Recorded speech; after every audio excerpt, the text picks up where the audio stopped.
I'm gonna have to go. I have no idea. It's like I love her that.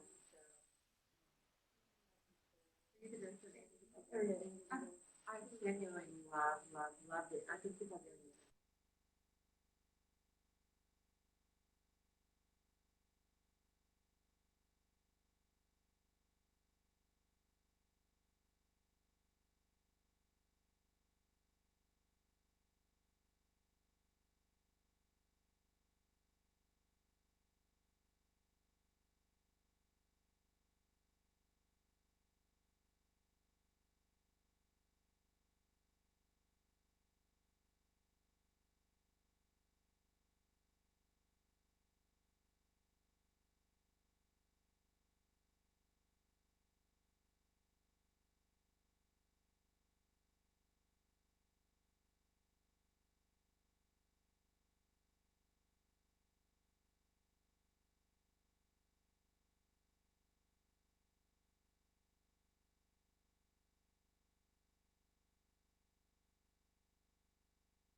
Good evening, everyone. Welcome to the Rockingham County School Board for March 8th, 2021.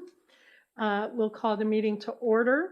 The first order of business is for us to approve this evening's agenda. Do we have a motion to approve the agenda?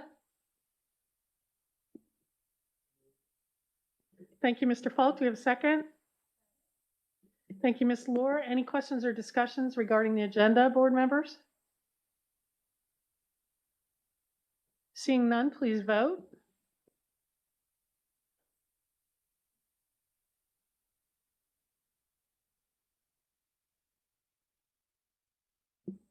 Motion carries 5-0. Thank you. We have an agenda. We'll now ask everyone to join us in the Pledge of Allegiance.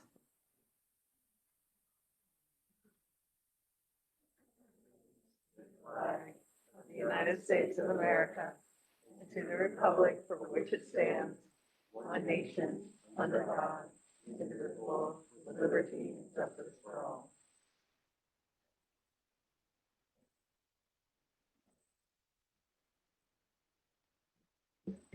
Thank you. Please join us in a moment of silence.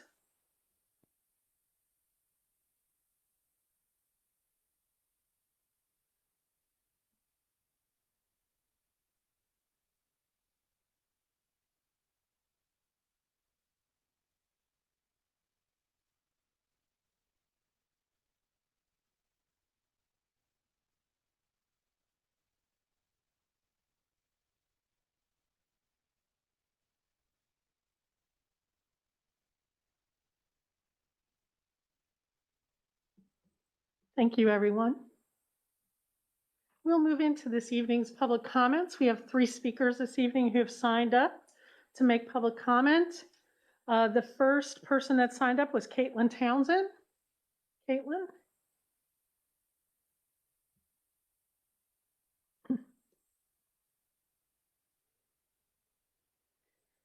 Good evening, Dr. Scheichel, Dr. Aldifer, and members of the school board. My name is Caitlin Townsend, and I'm the choir director at Broadway High School.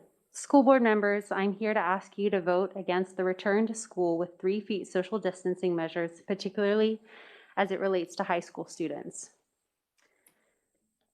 We know that high school students are at a higher risk of transmitting and contracting the virus due to age, and to relax restrictions at this moment, where health officials are warning against this exact thing, puts our community at risk for more sickness, interruption, and loss of health and life. To return to school with 3-foot social distancing at the high school level at this time is short-sighted and wrong, akin to students not showing up to a final exam because they have an A in the class, so they're close enough. Our schools do not exist in a bubble. They have supported us over the years, and now it is time we support them. Dr. Scheichel's video on Friday mentioned that numbers of cases at 6 feet versus 3 feet were no difference, but gave no evidence, nor did he cite any studies as to why we should believe this. After reading, I stumbled across what I believe was the impetus of his comments, a study from Harvard, which also was discussed in an op-ed in the Washington Post in July, with a follow-up piece in November.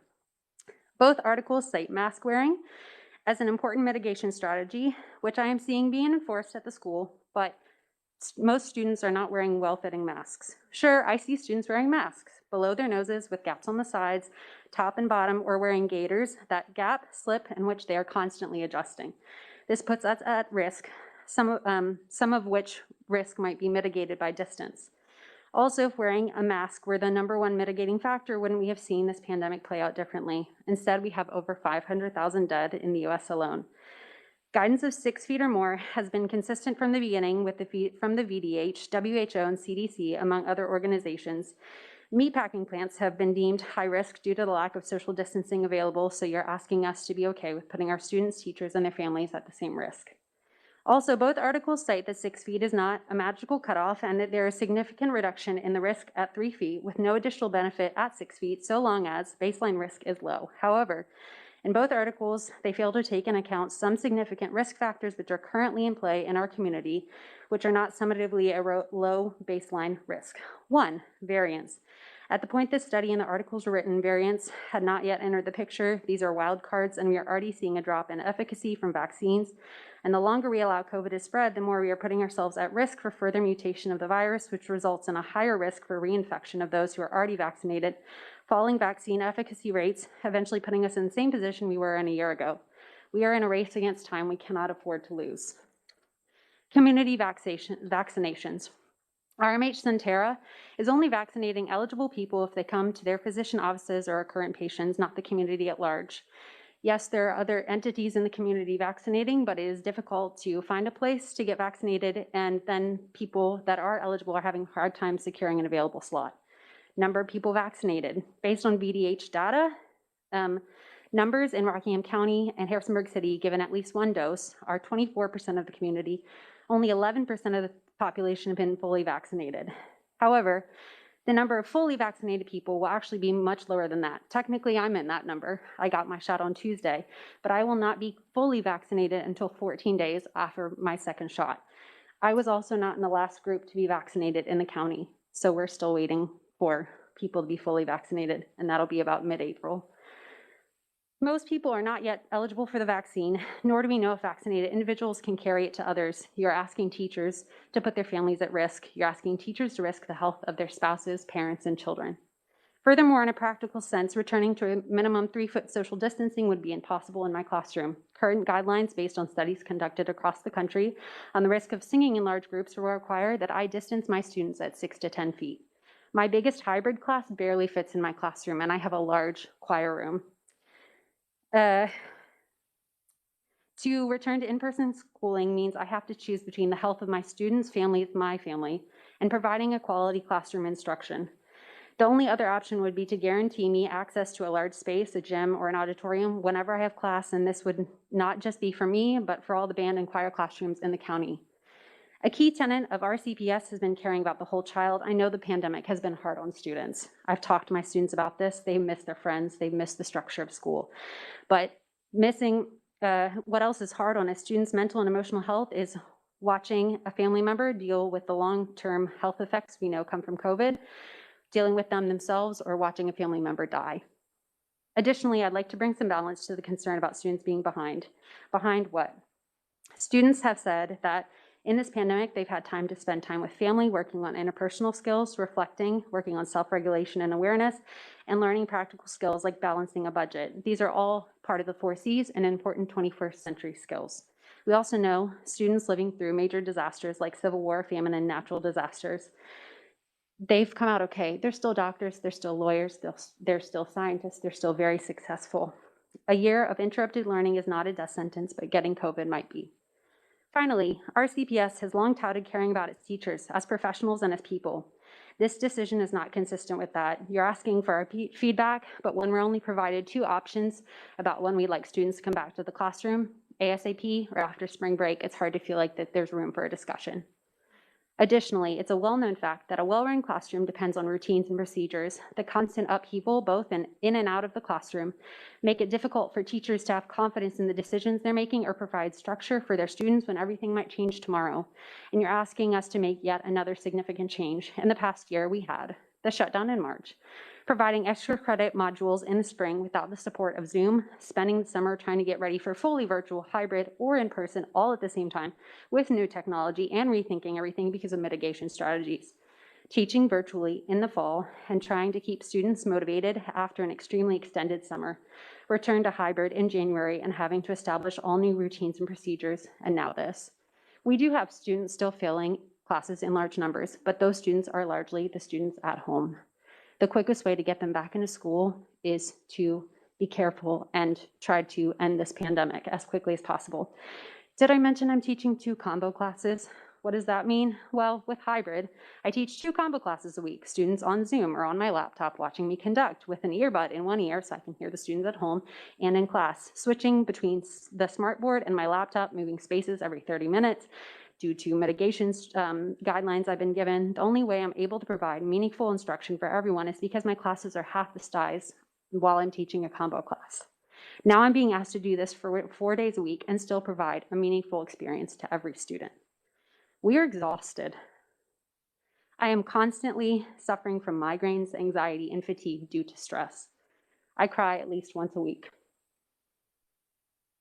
I know many other teachers are in the same situation, and it's not just that I wear a mask at work, or I teach on Zoom, or I teach combo classes. It's that it's all at once and more.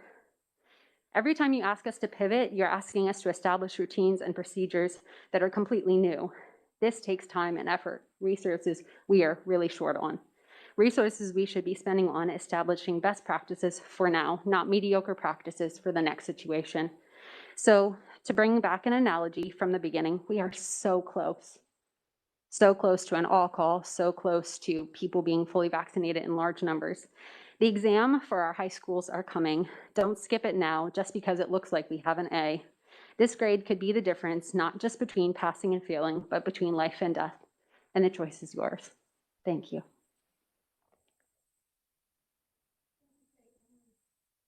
Thank you, Caitlin. We appreciate your comments. The next speaker signed up this evening is Amy Martin.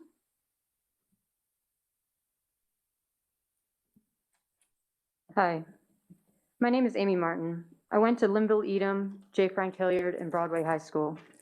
I served in leadership at my church for 8 years. I am a faithful Christian and I know a loving God. I am also LGBTQ. Yes, I am a Christian and I am married to a woman and I am loved by my Creator. The comments made at the last school board meeting by Matt Cross against LGBTQ people are harmful to our youth. To use the term, quote, ungodly for anything outside the scope of radical conservatism is deadly. And to publicly state that LGBTQ people have a, quote, mental illness and must not be condoned in public schools is absurd.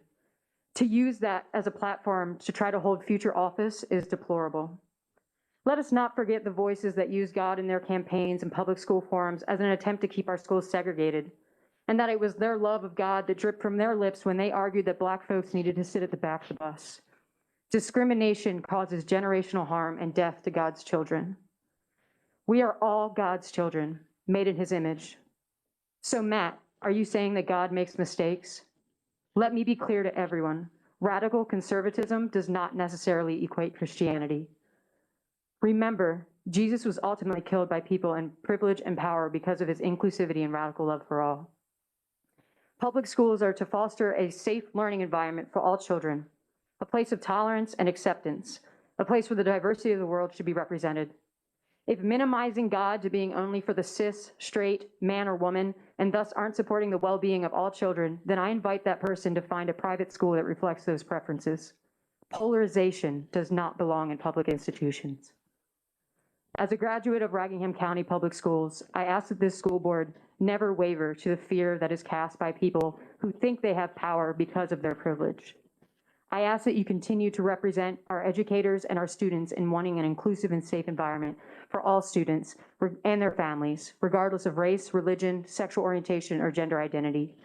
And I ask that the community members of Rockingham County elect a future school board member that will serve, protect, and represent every child. I do not believe Matt Cross is that person. He's made that clear by delegitimizing LGBTQ families and children and by arguing for continual idolization of figures in our schools that are rooted in prejudice. These things are not conducive with the environment of a safe public school system.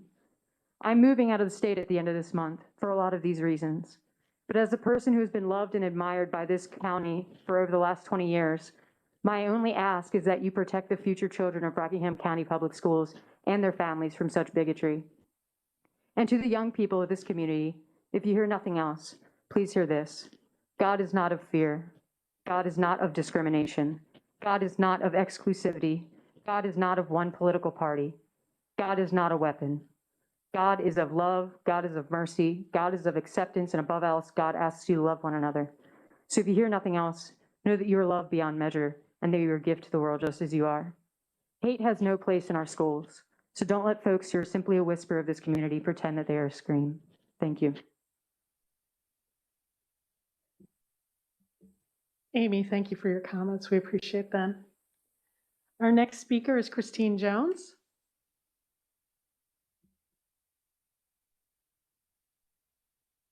Hello, thank you for allowing us to speak today. My name is Christine Jones. I am a parent of a high school student in Rockingham County, a special education teacher, and regional leader and volunteer of a national organization that advocates for the LGBTQ+ community. I am also coincidentally a follower of Jesus, although I don't believe that should be a factor in what I'm about to say. As I do believe in the separation of church and state so that every young person in our schools, regardless of their faith or lack thereof, should deserve equal protection from harm. And that is what I am here to address. The issue of harm being done to children using the Christian faith or conservative values as a weapon, whether that is the intent of the wielder or not. Last week, the school board heard a public comment from a person who identified himself as a preacher and a conservative. I very much respect this gentleman's right to proclaim his beliefs to this body and to the community, just as I respect Mr. Falk's right to do the same. And if this gentleman were not running for a position on this school board, I would be happy to hear his public comment without feeling the need to enter my own in response. However, I find myself full of concern after hearing what he had to say. You see, in my work with this organization that I mentioned, I go to pride festivals to give out hugs to people who have not been hugged by their parents, sometimes in years, because they are gay. I do this for hours.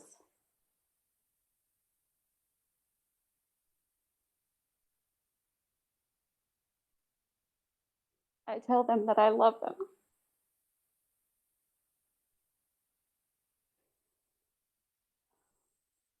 And I tell them that I think they're beautiful and that I don't want them to change and that they are not a mistake. And some of them fall apart in my arms and weep.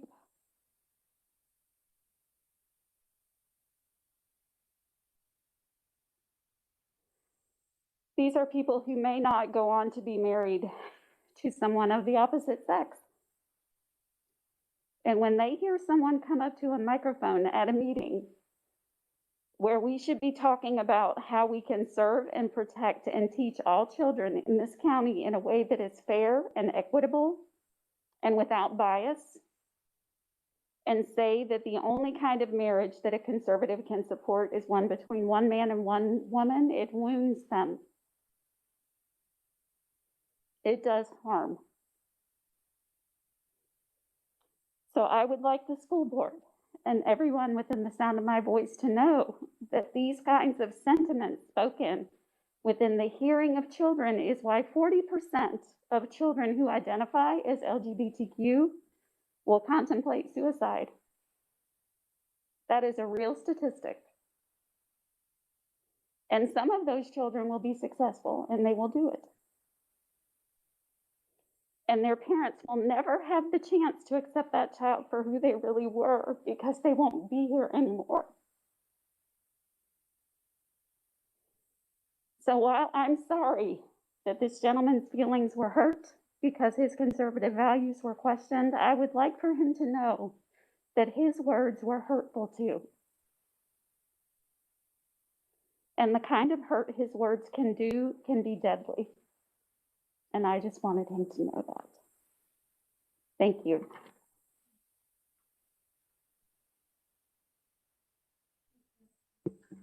Ms. Jones, thank you for speaking with us this evening.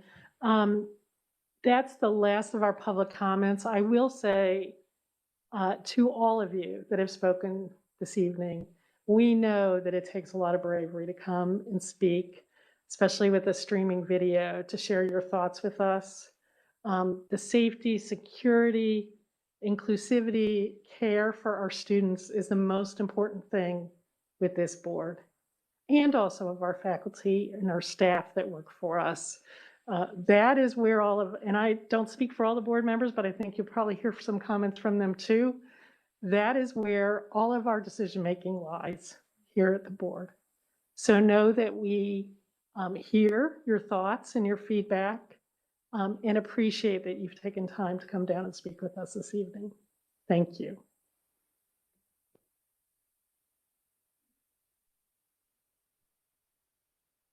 Board members, we'll move into highlights.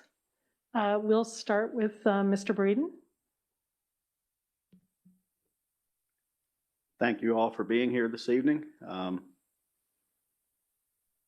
There are many issues out there that divide us. And as I said at the last meeting, I hope that we can, on each side of the aisle and each side of the issues, find a way to respect one another and to be courteous of one another and to not try to hurt in an attempt to make a point. And it's been a, I don't know how to say this and say it politically correct, if that's the right way, but while this board may at some point have a decision to make with regards to some of these issues, I hope that these meetings don't become a back and forth on this issue. I hope that we can, I mean, I'm willing to talk with folks anytime, but I just really hope that we can all get to a place to where we can respect one another with value and for the value that we each possess. And I know that's not a highlight and it's a rambling sentiment, but that's my hope. Thank you, Mr. Breeden. Ms. Lohr? Thank you. First, let me say one thing I am super proud of this board for is we're here for the kids, every kid. Dr. Scheichel's constantly saying we're here for each child. And I think we all agree with that. And since we're here for the kids, I actually had the pleasure of going to schools last week with Mr. Eric Fitzgerald and visiting and handing out these lovely CTE masks to teachers. I got to see actual students in actual classrooms. It was great. And I'm super proud of how many people in this county are taking the lemons of COVID and making lemonade. I saw many, many classrooms with 2 to 12 students in them. And I asked a couple of students, you know, are you doing okay? And some students are getting very introverted. But one student was like, you know what? This is better. I get more time with my teacher. I get less distraction in classrooms. The administrators say there's less discipline issues. So while it's not ideal, these small classrooms is something we've been wanting for years. And the one-on-one attention with your teachers is great. So hopefully moving forward, we can get into something more normal. But in the meantime, thank you to everyone who's making lemonade. And that's all I have. Thank you. Thank you, Ms. Lohr. Dr. McQuilkin. Thank you, Ms. Reed. On the Lemons to Lemonade, I would like to highlight the TA musical. The students were unable to put on a performance in the actual auditorium with the audience present, but they did it virtually, and it was wonderful. They learned a lot of new skills, including technology and the recording, and it was a great effort, and I'm so glad to be able to have the students do that.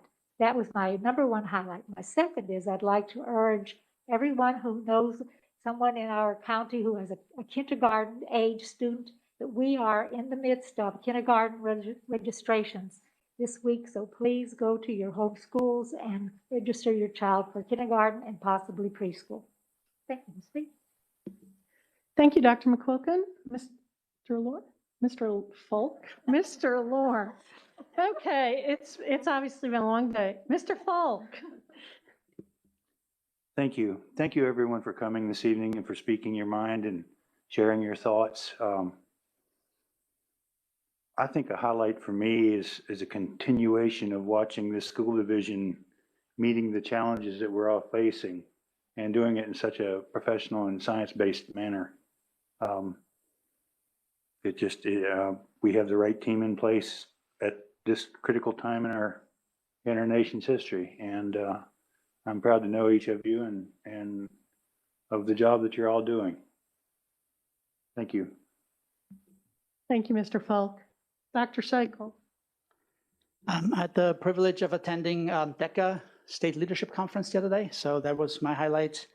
And finally, some students in the building at Broadway. It was a remote conference, but at least we all got to eat together and watch the event and see the awards that our students and advisors continue to win for their hands-on learning activities and their projects. So that was my highlight, definitely, of the week. Thank you. Thank you, Dr. Scheichel. It is a night, I can tell. It's going to be one of those nights. We're going to move into action items, and the first action item up is minutes. Board members, you have the minutes from the previous meeting. We need a motion for approval. I move we approve the minutes as presented. Thank you, Ms. Lohr. Do we have a second? Second. Thank you, Dr. McQuilkin. Any questions or discussion, boards members? Seeing none, please vote.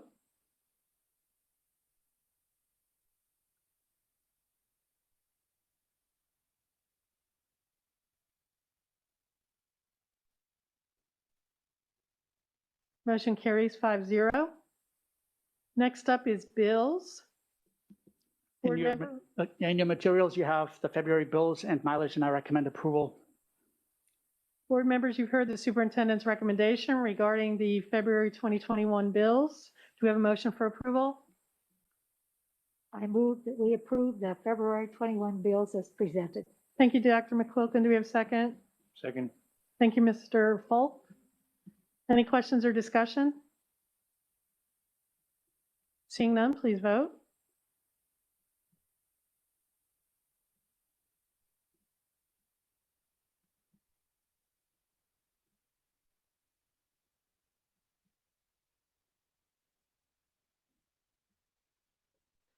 Motion carries 5-0. Dr. Scheichel, we have a field trip? Yes, we do have a field trip. This is the FCCLA field trip for Turner Ashby High School, March 20th through 24th. One student to Virginia Beach. The mitigation plan is attached, and I recommend approval of this field trip. Board members, you've heard the superintendent's recommendation regarding the FCCLA field trip. Do we have a motion for approval?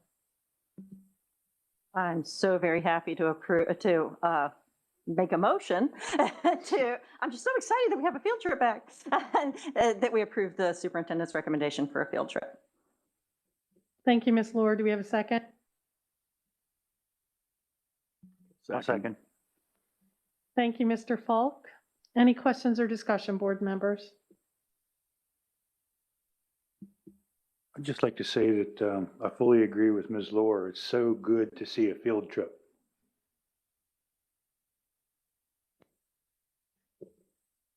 Board members, please vote.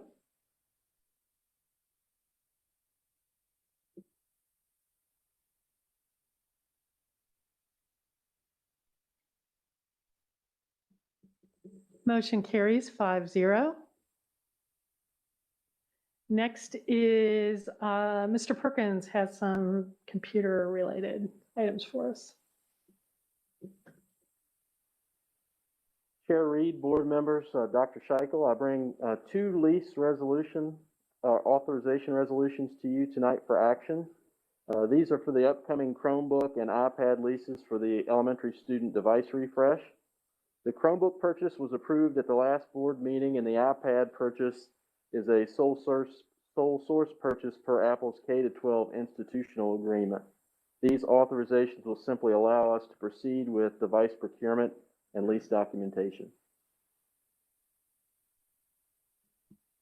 I recommend approval of the resolution as presented. Board members, you've heard the superintendent's recommendation regarding the Chromebook lease resolution. Do we have a motion for approval? Move to accept the superintendent's recommendation. Thank you, Mr. Breeden. Do we have a second? Second. Thank you, Dr. McQuilkin. Any questions or discussion, board members? Are we just doing the Chromebooks now, and then in a moment we'll do the iPads? Okay. Thank you.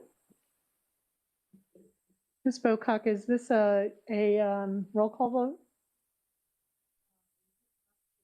vote? Just a second. Board members, any other questions or discussion? Okay. Ms. Bocock? Aye. Aye. Aye. Aye.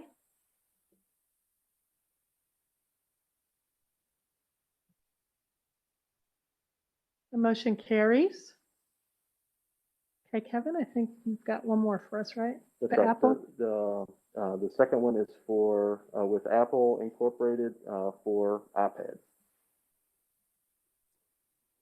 And as with the first one, I recommend approval of the resolution. Board members, you've heard the superintendent's recommendation regarding the Apple lease. Do we have a motion for approval? So moved. Thank you, Mr. Falk. Do we have a second? Second. Thank you, Dr. McQuilkin. Any other questions or discussion for Mr. Perkins? All right. Ms. Bocock? Aye. Aye. Aye.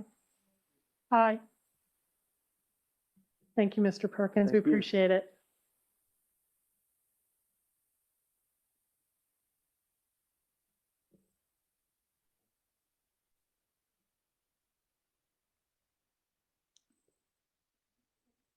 Ms. Tate, I think you have a textbook committee, right? I do. Okay. Chair Reed, members of the board, Dr. Scheichel.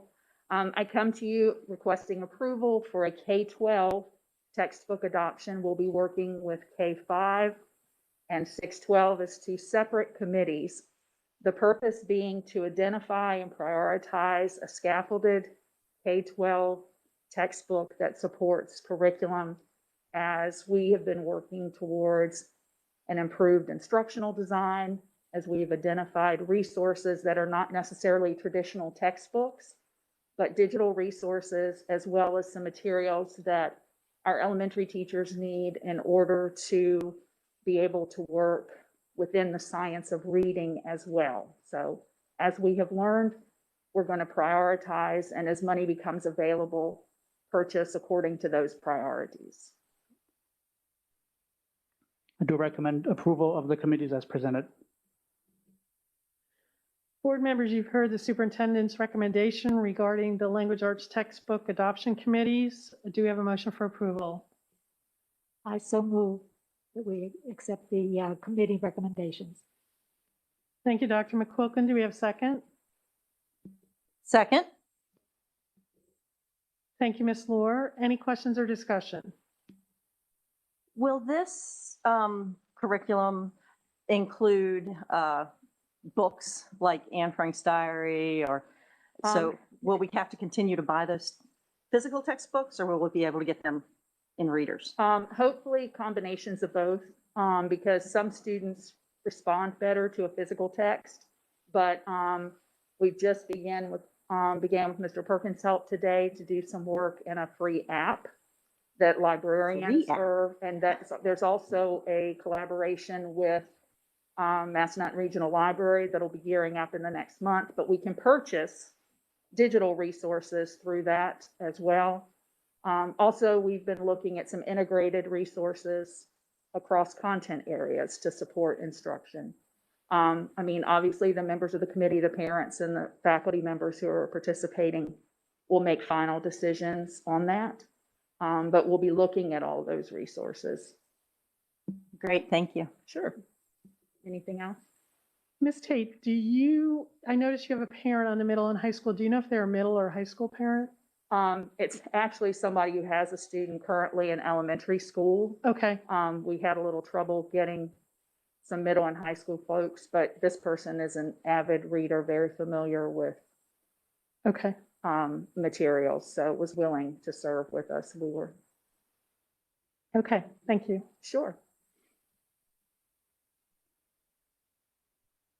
All right, yeah, I already recommended that. See, I'm off tonight. All good.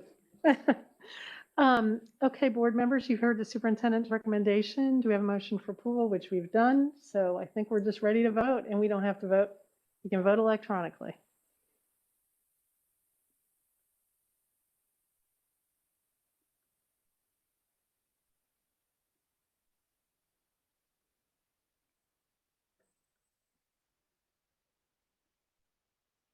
Motion carries 5-0.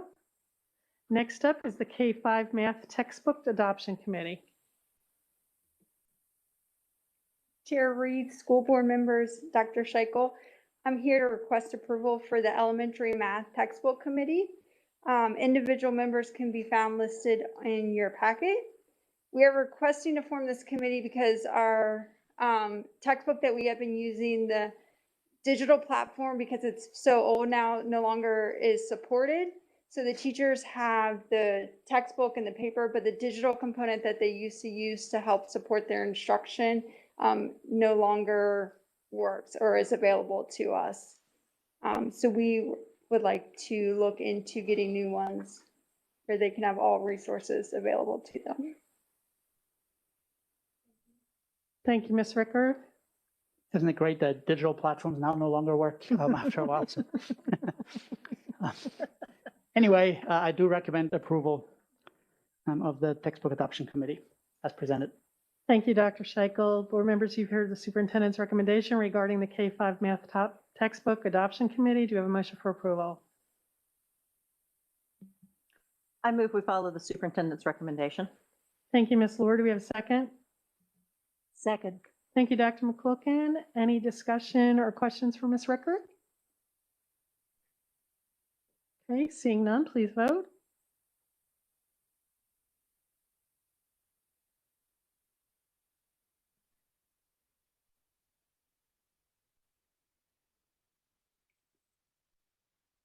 Motion carries 5-0. Thank you, Ms. Tate and Ms. Ricker, for putting that together in that committee information. We appreciate it. Dr. Scheichel, I think you're up for a COVID update.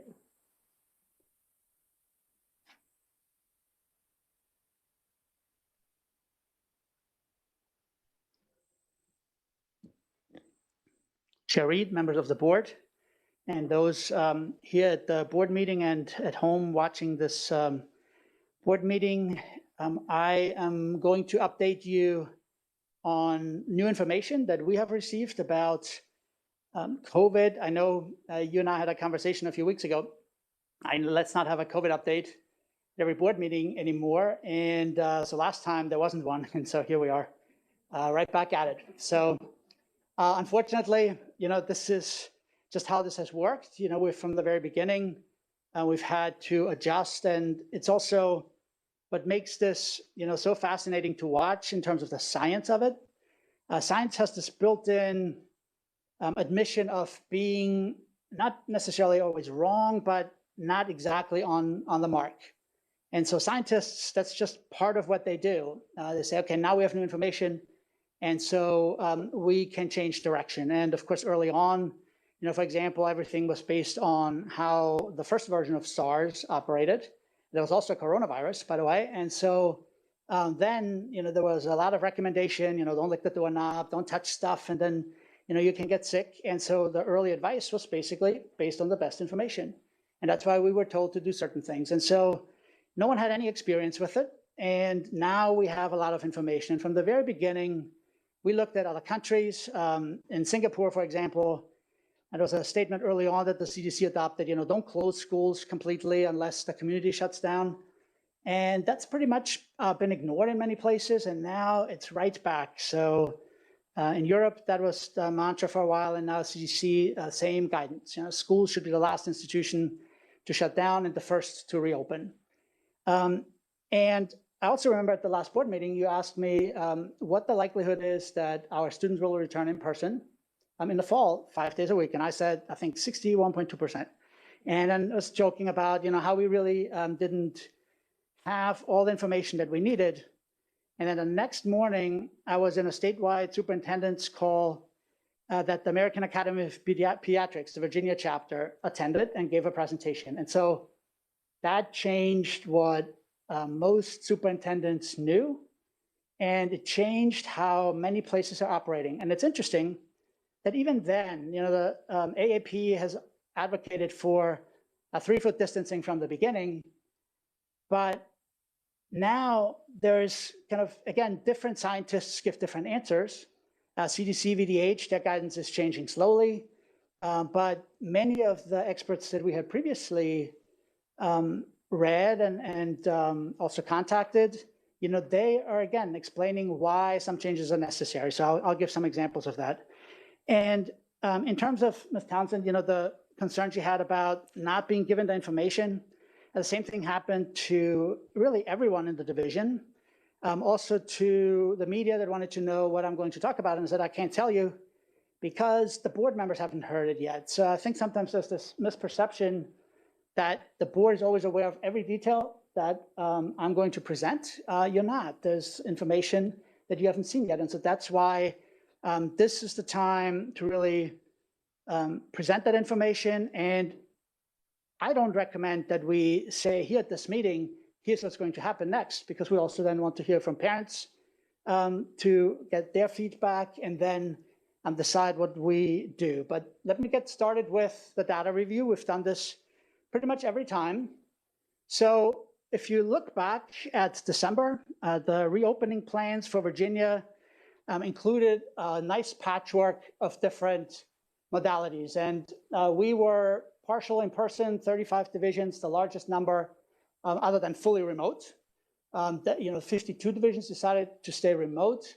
Although for Harrisonburg, they were, when I talked to Michael Richards, he always said they're not fully remote because they have students in the building every day. So some of it is also definitional. And then 9 divisions at the time were open in person. So that means at least 4 days in person available to all grade levels. And when you look as of today, that's now 31 divisions. So there is a shift in Virginia, and a lot of it does have to do with this presentation by the American Academy of Pediatrics and by the Mayo Clinic research that was made available. And you can see that now becomes, one of the main reopening plans. It's not really all that much related to Governor Northam's March 15th deadline, because that really wasn't about bringing all the kids back, that it was mandated for all the kids to be back. You just have to have some in-person education. And so there were 2 school divisions left that had made no plans to return. And so now everyone has a plan to return students this school year at some point. The definitions are here. So in person, and again, some of these have changed simply because there was a distinction between divisions that made plans to return students and those that didn't. But in person, 4+ days of in-person instruction for all students. We had 4+ days, or we have 4+ days for some, for the youngest students, and then hybrid for the others. And so that's that partial in-person tag that you see there. Cases per 100,000, we've always looked at this. And you see orange there. And at the very top, though, you may recognize that that's now a 7-day count. So the new CDC guidance went away from, Virginia used to do a 7-day count, and then the CDC came out with their 14-day count per 100,000 population, forced VDH to change the website and the calculations, and now CDC is back at 7 days. So the latest information we have on the VDH website is as of February 27th for that new data model, but you can see again in the 7-day count we're in orange. We're also in orange on the 14-day count, and there's a significant difference between those two. The colors have changed. Red is still red, and it's now at 100 per 100,000. Makes sense, 7 days, when for 14 days it was 200. And so they no longer distinguish between light green and dark green. It's just now blue. And in order for Rockingham to be in yellow, we would have to average at 5 new cases a day or less. So today we had 3, but we've had some days with higher caseloads recently. And then for blue, we would have to be at 2 per day or less, as that then translates for the 100,000 over the past 7 days to these colors. So VDH publishes their data set, so the number of infections, hospitalizations, deaths in each community. And so I just put that into my Excel spreadsheet every day, and it automatically then color codes it. And so the left of the colored columns there is the 7-day count, and then the right is the 14-day count. The highest was 1,166 at one point. And so that was during that post-Thanksgiving spike during the winter break. And what you see is they don't always agree on the color. And the reason is that with a 7-day count, if the numbers drop, then you go down more quickly because the old higher numbers don't hold you up anymore from the 14-day count. But when the numbers go up, it goes up more quickly. And so you saw we were in red there until February 22nd. And then we jumped down pretty low to 64 on February 25th, when we were still at 217 on the 14-day count. And then we started going into orange on March 1st on the 14-day count, but back in red because there were some days with 16, 14, 18 cases. The last 3 days, 8, 6, and 3. So we also had a span there of 3, 1, and 4. So we'll see what the trends continue to be, right? But we've always looked at that. This is a graph I put together today based on the 7-day count in blue and the 14-day count in orange from last year to now. And so you see the times when infections went up, and then of course a huge spike after Thanksgiving, and then through the holidays. And now we're again much lower, just about where we were in October. Now, based on the research, so on February 23rd, in that statewide superintendent's call, these are some of the slides that were presented. So this is the Virginia chapter of the American Academy of Pediatrics. So it's not that we're not listening to the experts, right? These are experts in pediatric care. And so when we're about the kids, certainly the pediatricians have something to say. And if you remember, when we first decided to go virtual, that was based on the advice of pediatricians who we had in a meeting with VDH epidemiologists. And VDH didn't feel comfortable after all the questions the pediatricians had asked to say we should go in person at that time. And so we remained virtual. I can tell you that one of the physicians in that meeting has now told us, that it's time to change. But the AAP had different guidelines from the very beginning.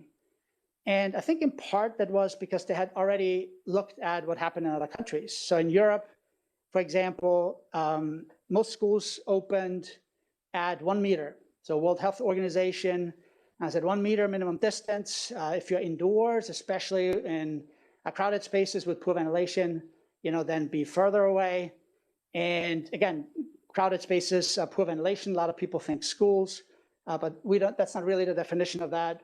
We're talking about concerts, for example, where people really are that close. So this is some of the information, and I'm not going to read all this to you, but they made the point that and we've done this too. We've always said, before the holiday break, it's not just about sending people home and hoping they're safer there.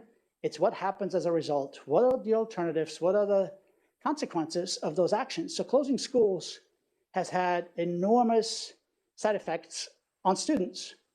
And what they've looked at, again, with VDH, with CDC, is to look at risks, look at benefits, and look at science and data critically, but make sure that mitigation is at the forefront, right? To see how that affects transmission in schools.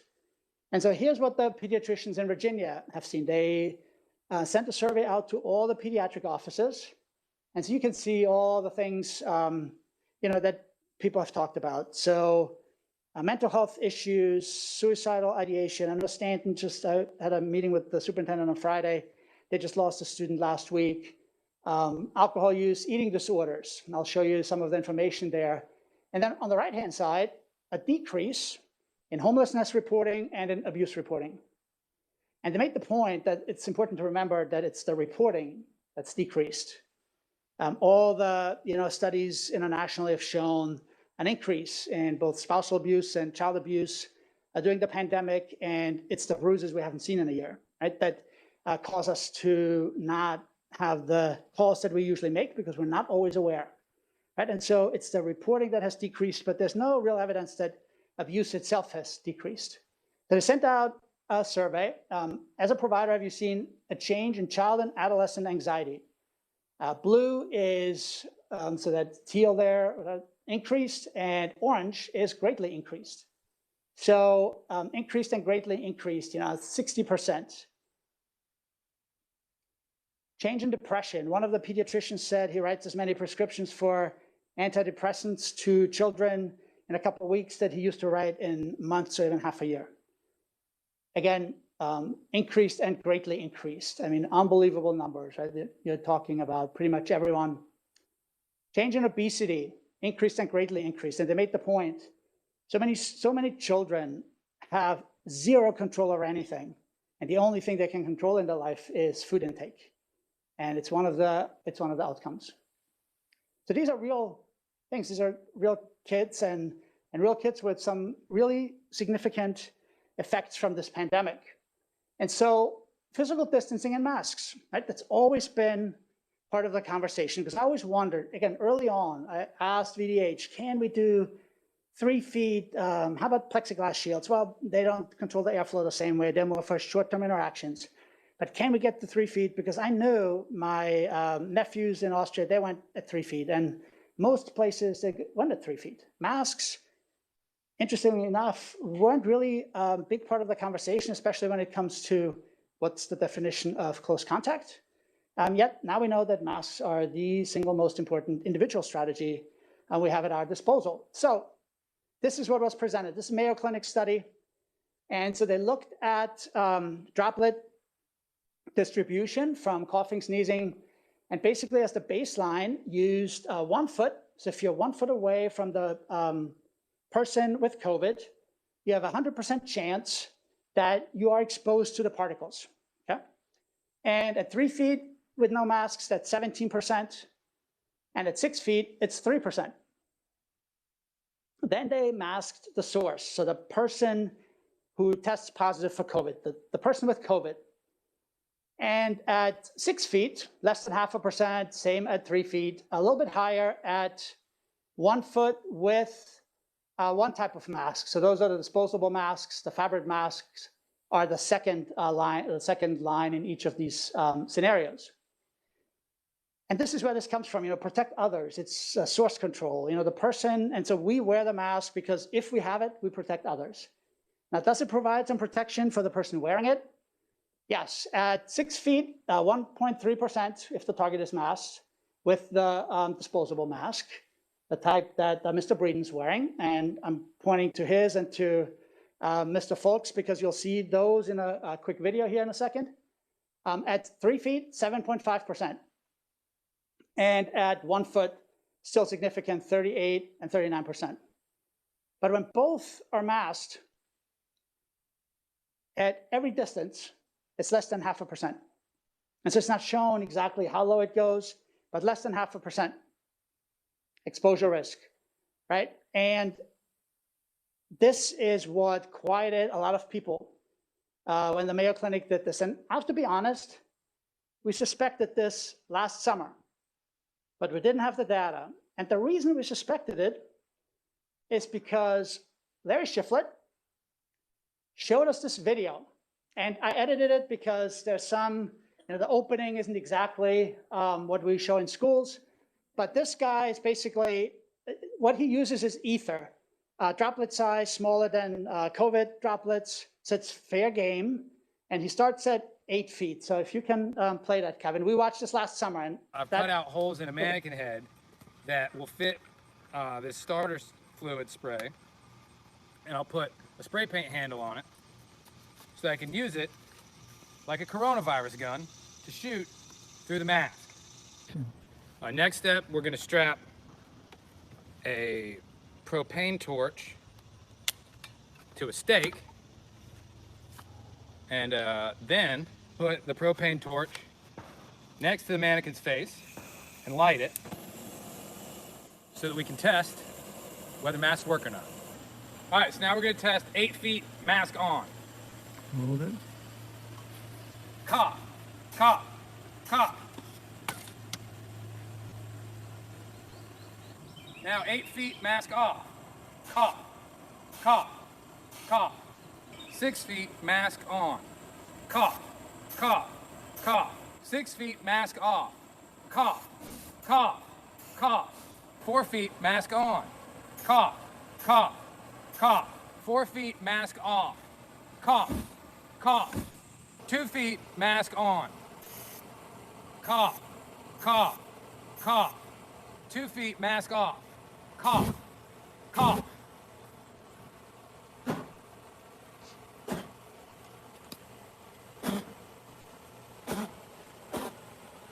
One foot mask on. Cough, cough, cough. I can't believe that didn't fail. 6 inches mask on.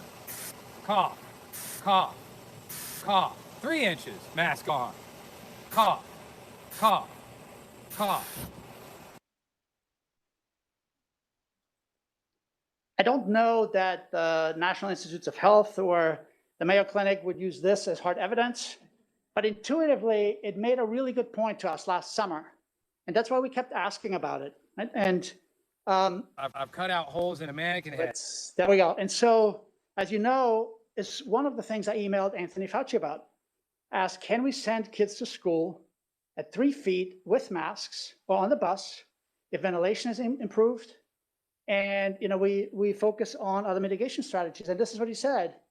Since we're learning that there's certainly an element of aerosol transmission. So that was the big fear last summer, that it can linger in closed spaces where there's no good ventilation. That's what happened in some retirement communities. I showed that one time where in one wing, where the AC unit was only kicking in at certain temperature, and almost everyone got sick. And in the other wing, no one got sick because it was just running all the time.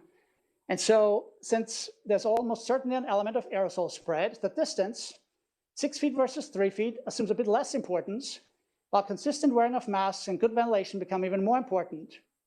Nothing's guaranteed, as you yourself have said. You can do all the things you propose, provided you pay strict attention to wearing of masks and ensuring proper ventilation.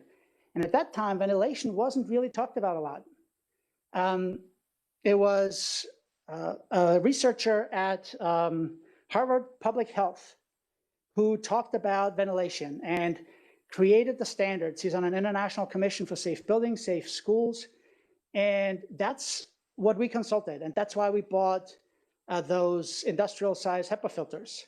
And again, in an article later on, he said, school districts aren't doing this because they feel like HVAC systems are so expensive.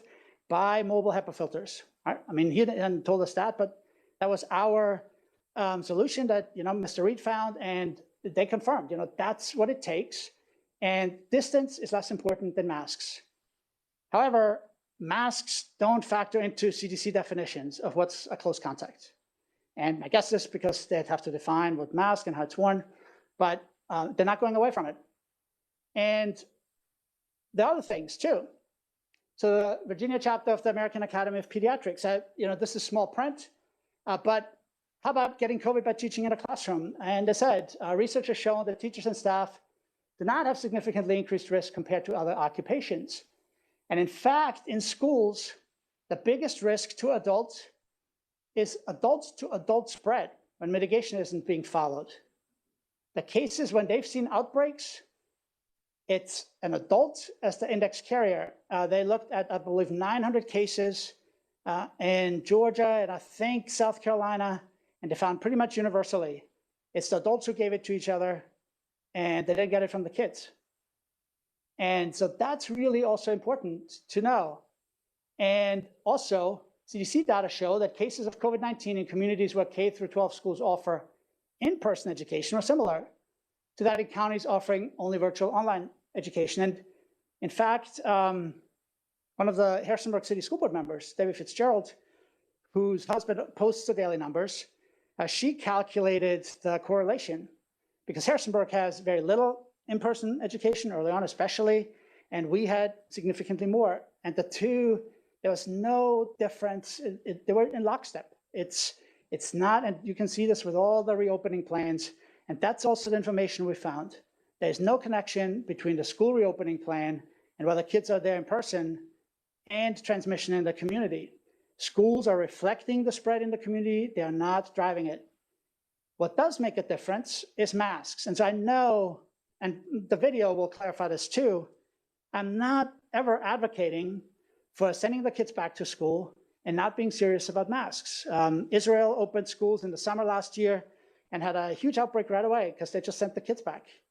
There are, in England, when the variant hit, they ran into so much trouble because their rule was you have to wear a mask in the hallway, but not in your classroom, which really doesn't make a whole lot of sense because the interactions in the hallway are so brief. But kids are closer together. And so in the classrooms, they weren't wearing masks. And our teachers, we had originally, I'd said, well, at 6 feet, when the kids are at their desk, let's just have them take their masks off. And it was teachers who said, don't do that. And so we looked at it, talked to experts again and said, okay, fine. Let's have universal masking. That's a good decision, right? So it's not that we don't listen, we evaluate it, and we do look at what the experts say. And when the American Academy of Pediatrics and the Mayo Clinic shows this information, then that's important to know. As of today, there are 117 million cases of COVID in the world, not currently active, but total, 117 million. And of those 117 million, they looked at how many are suspected to have occurred from touching a surface that someone else had touched who was positive. And that number is 3, where it's suspected, okay?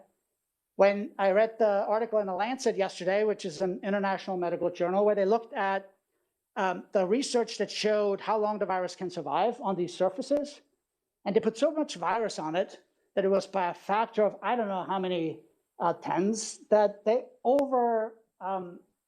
estimated how much virus would be on the surface. They just put tons of virus on there and then found some live virus, but couldn't culture it into any infectious virus. So the whole thing about, don't lick the doorknob, that's probably going to get you something else, but it's likely not going to get you COVID. And in fact, they said 3 cases on possible transmission. Joseph Allen, that's the professor from Harvard Public Health, and he said, we don't have a single documented case of COVID transmission from surfaces, not one. Why are we spending a small fortune to deep clean our offices, schools, subways, and buses? We had people worried significantly because at the vaccination clinics, the chairs weren't wiped in between staff getting the vaccine. And I said, well, it's not our clinic. This is VDH. I had to ask permission even to get a TV3 reporter into our building because VDH owns that process. And that was their process. They said, how are you going to get it from sitting in a chair? You'd have to have a lot of virus on your jeans. Right? Someone else has to sit on it and then wipe it in the face. and then it has to be massive amounts. And so it doesn't get transmitted that way. The CDC originally said it's not believed to be a major route of transmission. And now they've changed it, that it's not really one that we pay much attention to anymore, but yet we still do it all. We still disinfect between every class. We have playgrounds closed, right?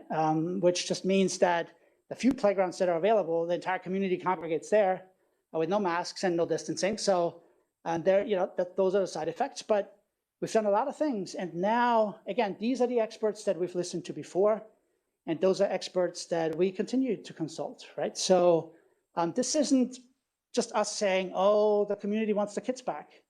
I mean, we're in March, and we've said no up to this point. So it's not like we're afraid to say, hey, this is what the science says. Now the science has updated us on masks. And so they looked at also the variants, by the way, because that's a common argument that the variants are more infectious. One of the important pieces is that in Europe, the number of vaccinations when the variants came about was 0 or very, very low. Even today, like Austria has, I think, 5% of the population vaccinated. It's, the United States, we're at about 20 or so, I think 18, whatever the number is, but significantly higher. And your risk of getting COVID from the regular version was 11%. Now it's 14%. So for an individual, that's not an enormous change, but that's where the 40% more contagious comes from, because from 11 to 14, right? And so again, the pediatricians pointed that out. And they kept reminding us, just remember what the effects on kids are. And so we have to have this conversation. And again, I said in the email, and I know we're so used to getting emails that we say it's already decided, right? But we have to have that conversation. And I said, no decision's been made. And like I said, I don't even advocate for making a decision tonight. So the vaccine, another important one, right? So there's now increased availability. In fact, if anyone in here doesn't meet any of the categories, you can now watch every day for a clinic that may happen the next day. And at noon, a VDH will announce open slots. So they will go according to phase 1B. But if by noon there's still appointment slots available the next day, anyone can go and claim that slot. And it's because of the Johnson & Johnson vaccine. Again, there people are saying, oh, I don't want that. It's only 60% efficacious, and the other ones are 95%. And so what that means is no one's going to die from it in general, and severe cases are pretty much taken care of. But there's a higher number with the Johnson & Johnson vaccine that can still get a mild case, right? But all the vaccines have pretty much eliminated the worst outcomes of this. And so that's why they say, whatever vaccine you can get that, whichever one it is, maybe not AstraZeneca, but that's not approved here anyway. So that's what they discontinued in South Africa because of the variant. Not available to kids yet. Educators were in phase 1B, and they were prioritized for a reason. Educators were prioritized. Even 22-year-old teachers in the Home Learning Academy were prioritized, right, to get the vaccine. And it's because educators are essential to being there and for the vaccine to take care of the most difficult outcomes. If we look at our clinics, we had 3 clinics where we pretty much fit everyone in except those that had to reschedule, and then we added some additional groups. But even that 4th group will have had the chance to receive both doses of the Moderna vaccine, plus the 14-day waiting period for full effect by April 6, 2021. So next step, certainly with the trends, isn't going to be less in-person learning. So we've always talked about the next step being more in-person learning. The General Assembly just passed a bill that's now on the governor's desk that mandates that next school year begins with every family having the option of sending the child to school full-time, in person. And the only exception is if there's known spread in the buildings that is significant enough to, in collaboration with VDH and others, to say those schools can be closed. And so that's going to happen in the fall. And by the fall, kids still won't have a vaccine available, particularly not at the elementary grades, maybe if we're lucky at the high school grades. So this is a conversation we simply do need to have. And, with the mask information, it's a reasonable conversation to have. So 3 feet of physical distance was permitted by the Department of Education in their reopening plan from the beginning. It was, 6 foot, the gold standard, but if it's not feasible, go to 3 feet.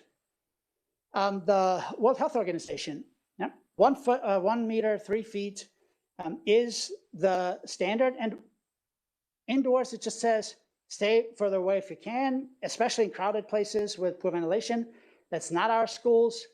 But as I'll say here in a minute, that's not even what we're really in most environments talking about. And in a lot of environments, we have the additional ventilation. So choir spaces, large areas, there are additional HEPA filters there. There is no evidence that having more students in schools has significantly affected community spread, particularly when mitigation is in place. Remember November 23rd, VDH had originally said all the schools should close. And then they told us, no, if mitigation is in place, you can remain open. And it's because that's what the data had shown, and that's what the research showed. In our case, when we looked at the spreadsheet of class layouts and, fitting in 24, 25 kids, it's 3 feet from the edge of the desk to the edge of the desk. What the scientists really talk about, and I followed up with the physician from the American Academy of Pediatrics, is nose to nose. That really gets closer to 4 to 5 feet in those scenarios. Again, the American Academy of Pediatrics, those are the experts in pediatric care. And also 31 school divisions are currently open at least 4 days a week. So that's the trend that's going. And by the way, none of the school divisions that went in person have seen higher spread. What they've had to do, Hanover County, for example, is close schools at times because they had to quarantine so many kids and teachers, yet none of them got sick. We've had to quarantine dozens of kids because they were within 6 feet for 15 minutes or more. So if a positive case, someone brings it in. And now we ask, well, was anyone within 6 feet for 15 minutes or more within 24 hours? Yeah, a lot of times. So dozens of kids quarantined, yet nobody tests positive. But an athlete that guarded another player, same position, day in and day out, every practice, that's a case of transmission. But as you saw in some of the online pictures, right, in athletics, masks aren't exactly worn correctly and consistently all the time. And so that's one of the things we have to talk about, right? So as we move in that direction, it's not negotiable. It's not negotiable. You have to wear a mask. Now, we have some exceptions, and we've had them in some of our self-contained special education classrooms, but the teachers there have special precautions. They work with the behavior analysts to also change behavior. Those are cases where we can't really argue that that student shouldn't be in school. But for the most part, on school buses, 3 feet and a cracked window, that's the ventilation they're talking about. In Europe, so few schools have AC units. So that's why they said, that's poor ventilation. And so they told them once an hour, once every 45 minutes, open your window for a couple minutes. I'd get some air in. I presented previously, what we do in terms of air exchanges and how many cubic feet of fresh air per minute we pump in per student. And now we meet the baseline specifications for hospital patient rooms. So we're not poorly ventilated areas. It's just people have that perception. And so mitigation audits, and there are audit documents from the CDC available. Community spread has been going down, and so we have to, again, continue to watch that. But again, there's a reason why educators were prioritized for the vaccine. And after talking to physicians about the effects that they see and what happens to kids, there are significant effects, both mental and physical, on students. So what would a process look like?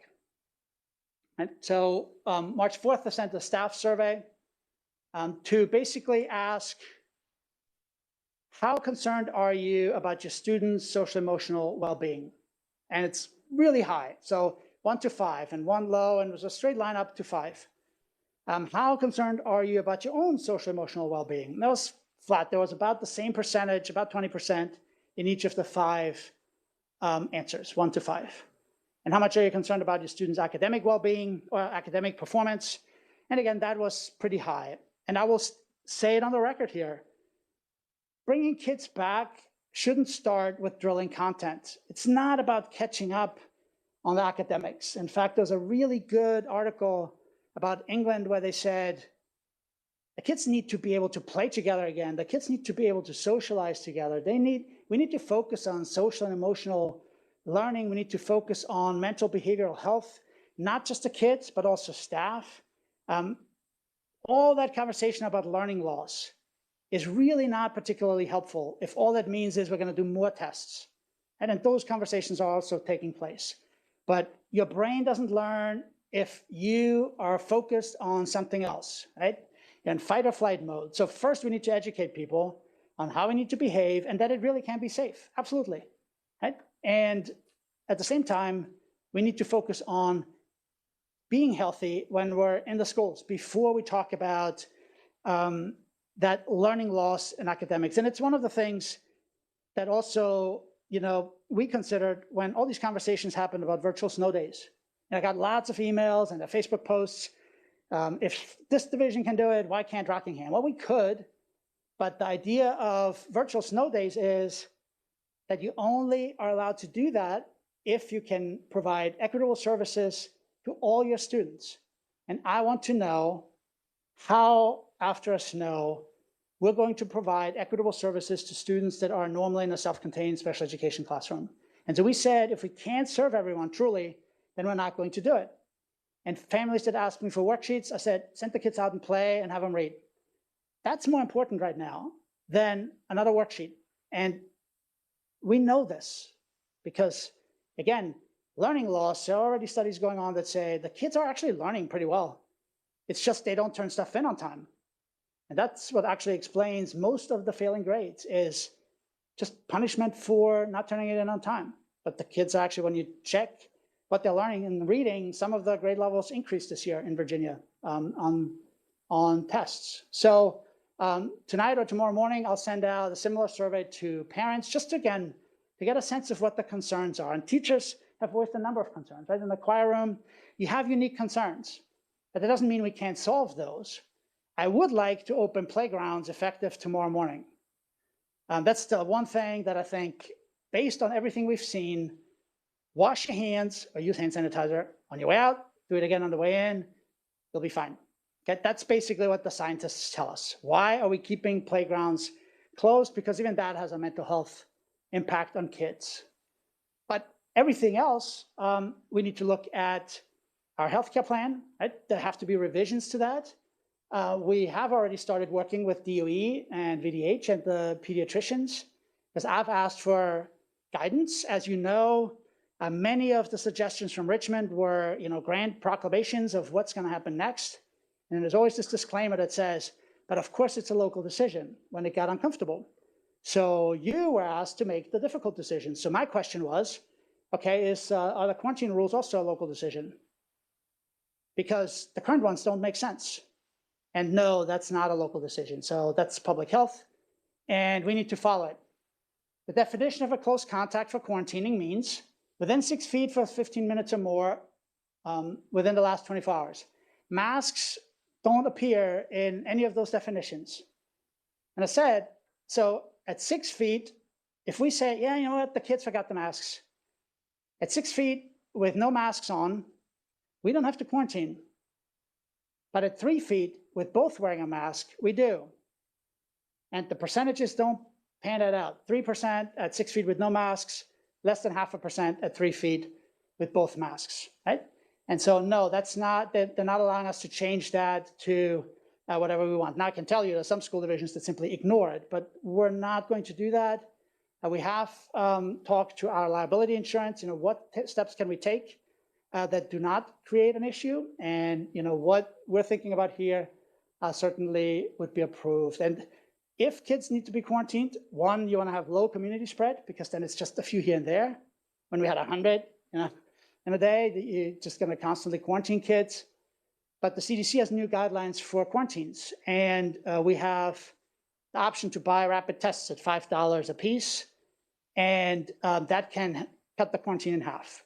Now, there are some medical certificates required, doctors to write a prescription and so on, but we're working with other institutions who are doing mass testing to potentially collaborate on that. So in city county leadership last week, one of the local colleges offered to work with us potentially on working through that. So if a student has to be quarantined, no symptoms after 7 days and you have a negative test, you can come back. That would be one of the liability insurance. I already talked about that. Again, transportation. We do need time to work through the logistical challenges, of course. And there's a reason why, I've said, what if we return 4 days a week? Teachers do have to change modality. They have to plan differently again. There's still some kids at home. Now, if there's one thing that's second nature to most teachers is having the kids in the building, but there is additional work and there needs to be that time to talk through it, to work through it. And it's not a coincidence that most school divisions that are announcing changes are doing that for 4 days a week for the remainder of this year, right? And so we would do that Monday, Tuesday, Thursday, Friday. 5 days a week for the fall at this point. Again, we'd have to, the 990 still are in effect, 990 instructional hours. In order to achieve that, you'd have to lengthen the day significantly for the other 4 days. And, teachers are already talking about how long of a day to have and then adding 2 hours to get that Wednesday. And of course, there's an effect on families as well. At that point, we will continue the Home Learning Academy either way for the rest of this year, and we're also considering it for next year. And so based on all that, the information is pretty clear. There are significant effects on kids. Everyone on staff has been offered a chance to get vaccinated and have 14 days after that before the increase in students would happen. The data show that adults spread it in buildings, hardly ever students, and that distance isn't as important as masks and that we have ventilation in place.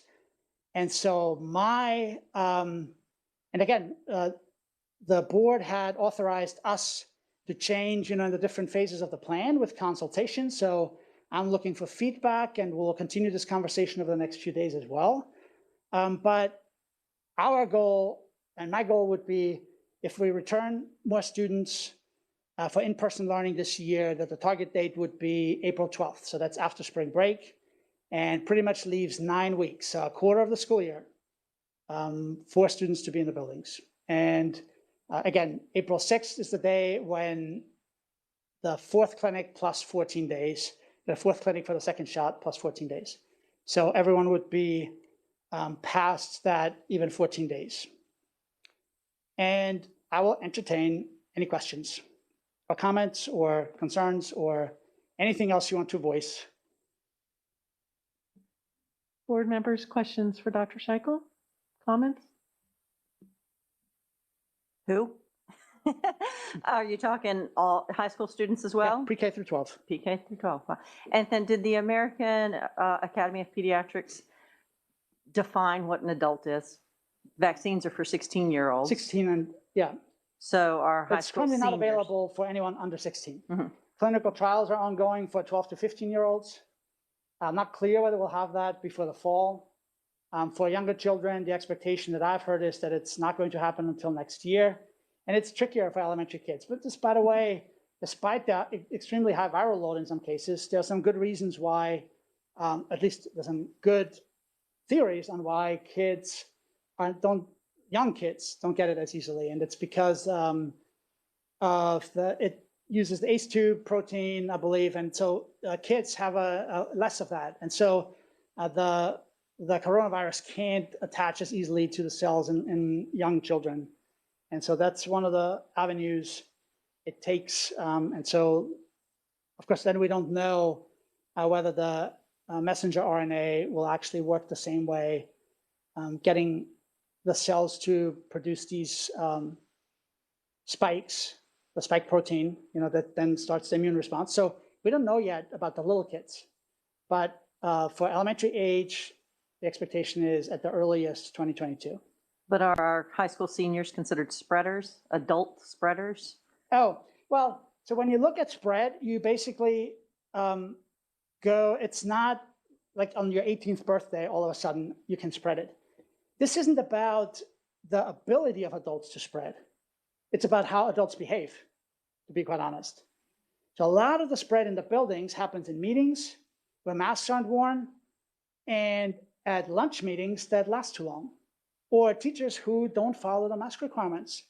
And so it's not that it's because adults are more, because again, with 2 masks, it doesn't matter how old or young you are, masks are the tool to, stop ether from getting to that mannequin face and set it on fire, but also for, in the Mayo Clinic, for the particles to get there. And so it's not because adults are more infectious. When it comes to that, in unmitigated circumstances, high school students are just like adults. So the largest study early on was in South Korea, I believe 50,000 cases they looked at, or 50,000 families, and it was in lockdown conditions. So those were families that were at home, all locked down. And that's where they found that the younger children aren't as likely to infect someone, and high school kids are pretty much like adults. So that's where that early conversation about high school students being just as infectious as adults came from. However, that's in unmitigated circumstances. That was done with no masks. Masks help regardless. And so masks are the tool for us to use in terms of preventing the spread. And so, yeah, in the cases that, the pediatricians, they didn't call out staff too much, but they did say, it's behavior. It's behavior, right? As adults, we're very much worried about how the kids are behaving, but we're not always worried about, how we hold that meeting. And I know we've had cases where meetings were held, but the people got it. It was early in the summer, we didn't have all the rules in place yet, but yeah, walking in with symptoms, the same thing that we tell the kids not to do. So as adults, we have to be very, very good. We'll have to work with every bus driver to make sure there are no mixed messages with every staff member, and it's not acceptable for people to come into the building and tell others, you don't need to wear a mask, right? This is what allows our kids to come back to school.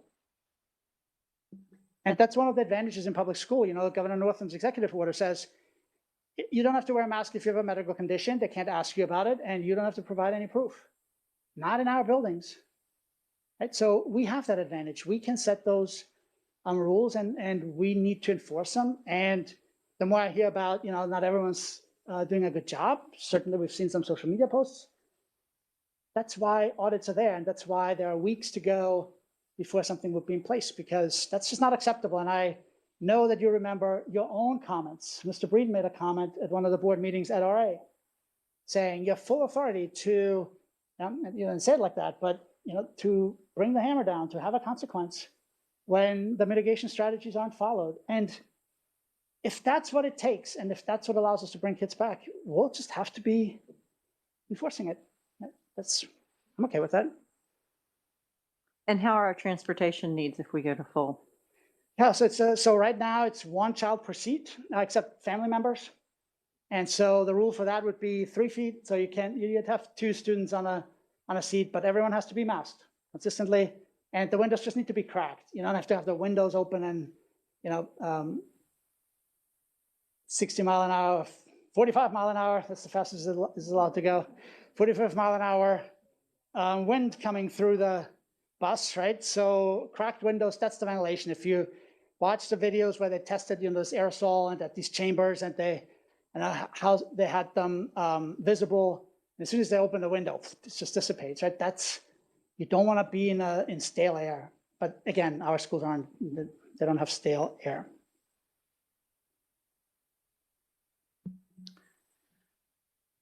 Back when we started this, Dr. Scheichel, as you know, we all made a commitment to one another that we were going to follow the science and attempt to do what was best for our children and for our employees. And I think that we've done that. We decided that if we were to err, we were going to err on the side of caution in order to ensure that everyone was as safe as we possibly knew how to make them. But as that science has evolved, as you've elaborated on tonight, I feel compelled to mention those thousands of people out there in our county, myself among them, who either run their own business or who have jobs that they cannot work from home, who have had to make choices between childcare and their jobs. They don't have the luxury of having a guaranteed paycheck. And I think that as the science evolves, we have to consider those people as well. Now, I'm perfectly willing to defend my record in advocating for teachers, and any of those who have worked with me privately or publicly know that. So this is not a rebuff to any of the teachers who are concerned about going back to work. I want to be clear about that. But there are so many people out there that not only, as Dr. Scheichel has alluded to, do their kids need to be back in school, they need their kids back in school because they are having to make those difficult decisions. So I just wanted to put that out there because I think that has to be part of the equation. I'm not sure how large a part of the equation, but it has to be a part of it to start thinking about the stresses and the struggles of those parents and grandparents and guardians who are having to make those day-to-day decisions. Again, as the science evolves and we're able to follow it. I appreciate your report. Thank you. No, and again, what you said is very true. You know, we made changes when teachers pointed to issues that could increase safety, but while still providing that same level of education. So mask at the desk, in many counties, that's not the case. They can take them off at the desk. And we went the other way, right? And so none of us here are just caught up in, here's what we have to do, you know? And I understand the concern, right? I mean, we went through all the cognitive science conversations last year. Your brain loves just predictability. It wants to know things are the same tomorrow as they are today, right? But that's why it's so important to look at what's happening to kids, right? And yeah, and that we have to learn. I mean, we're educators, and you know, if people think we're giving in to people who say, why aren't the schools open? They should understand what people are really asking. You know, people come and say, how dare you not have the schools open 5 days a week with no masks? This is a hoax, you know, and whatever else. And we've had no trouble saying, not going to happen, right? So it's not like this is going to all of a sudden make those folks happy, because it's still masks and everything. And so it's just about listening to people who know what they're talking about, right? These physicians, it was amazing, you know, to listen to them. And again, and to even see pediatricians change from the first conversations, right? The same physician that said, stay virtual. Now I was like, these kids need to be back. And so that's also what learning does. And it's hard and it's uncomfortable. And, you know, I understand all that, but we have to make the decisions that the science supports. Thank you. At least we want to make those decisions. We don't have to. So, Dr. Scheichel, I would be in favor of opening playground equipment like yesterday. I was at Lacey Spring today and said, that's my one ask tonight.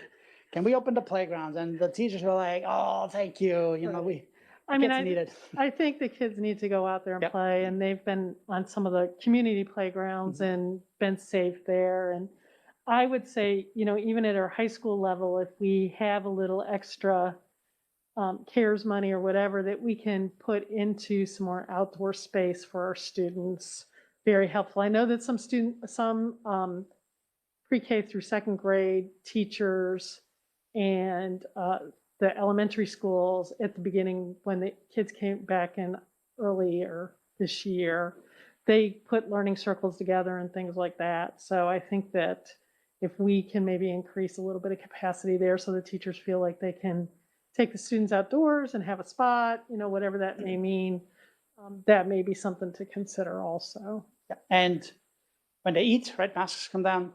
I don't know, where's Cheryl? There she is. We just talked about the hundreds of picnic tables that are being ordered. Okay. So kids can eat outside, which is another advantage of April, right? So they're not going to have lunch in the snow. Now, some may prefer that, but again, it gives us advantages of spending time outside. You know, when I taught at Broadway, we weren't allowed to go outside. And I always thought that was just the most unfortunate thing, because you can do a lot of good stuff outside. You know, so, then at the new high school, we're allowed to sit under the trees and read, and you know, and here we are. And there's a lot of fear, right? UC Berkeley apparently told all their students to stay indoors and to not go outside, even if it's by themselves, to study. And it's absolutely, you know, outside is one of the safest. That's one of the pieces they also talked about. Outside, if you're playing football and one person has it and you're on the same line opposing each other, yeah, you're in that 1 foot equation regardless. But outside, the people that get it are in close contact, so they're facing each other and talking to each other for a prolonged period of time. Because there's so much airflow that you don't get the viral load to get sick. And so the vast majority of transmission outside is in close proximity, talking to each other. So yeah, outside, that's gonna be a big move, you know, spend more time outside, play in the dirt. I know that we've gotten some comments and feedback about sports too, and activities, and the mask wearing and things like that. We would anticipate that we will continue the way we are right now, correct? So at the meeting at RA, when an athlete's family and some physicians came and said, you know, you had said we can play if we're in orange without masks. But why don't you let us play in red? If we agree, we will all wear masks. And then we made it a requirement that the other team had to wear masks too. And we unscheduled some teams and got really good feedback again from physicians at Centera. But there was this understanding that in orange, as soon as we hit orange, we can take the masks off again. And so the first day that we were in orange on that 14-day scale, we got calls, hey, can the kids now take the masks off? And that's also an area where we have to say we've learned, right? Because there are recommendations from the pediatricians and there are recommendations from the VHSL. And even though they don't require them, they strongly recommend masks, but it depends on the sport. It depends on how close the contact is, whether it's inside or outside. And so we're going to still consider what to do there. CDC, according to CDC, we shouldn't have sports right now, but everyone does. State superintendent was on the call last week bragging about the football team where he lives, right? And so everyone's having sports, not everyone, but most areas have sports.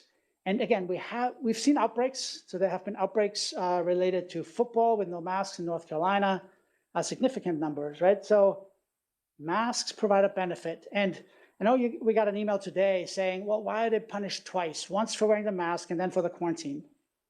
Well, we said sports are voluntary.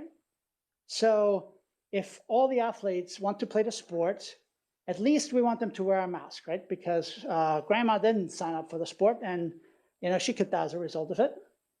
But the quarantine is to protect the other students in the building. And so in the postseason, we couldn't guarantee that they would play teams that would wear their masks, and you know that happened.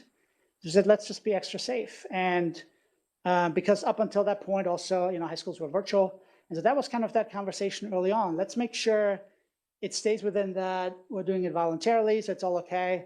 But now all the kids, you know, can be back and blended, and so we have to reconsider what we do there, right? So it depends on the sport, because I have to be very careful to not make a change right when soccer season starts, because then, you know, it would be that, oh, it's because of soccer and that's what he coaches and it's the only thing he cares about.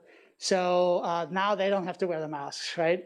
But again, outside sports, certainly I would say sports like cross country outside where, you know, have your mask on. If you're close enough to touch someone, have your mask on. But you know, once it spreads out, there's no reason whatsoever to remain safe with a mask on when the closest competitor is 10 feet away. You know, you're not going to get it. So we'll reconsider all of those things. Again, that's the whole point of learning how it really spreads, right? So CDC early on saying, well, common touch, that's all we know about SARS, and this is a new SARS and similar virus. And say, doesn't seem to spread that way. And now it's like, don't even. And yeah, that's again what the Harvard Public Health says. Not one known case and only 3 suspected out of 117 million. So I think playgrounds should be okay tomorrow. So I would love to send that message to our schools. And then we'll go from there and gather feedback. Think that, no more questions? Okay. All right. Thank you, Dr. Scheichel. Thank you. Appreciate it. Ms. Mass, you want to talk about budget planning?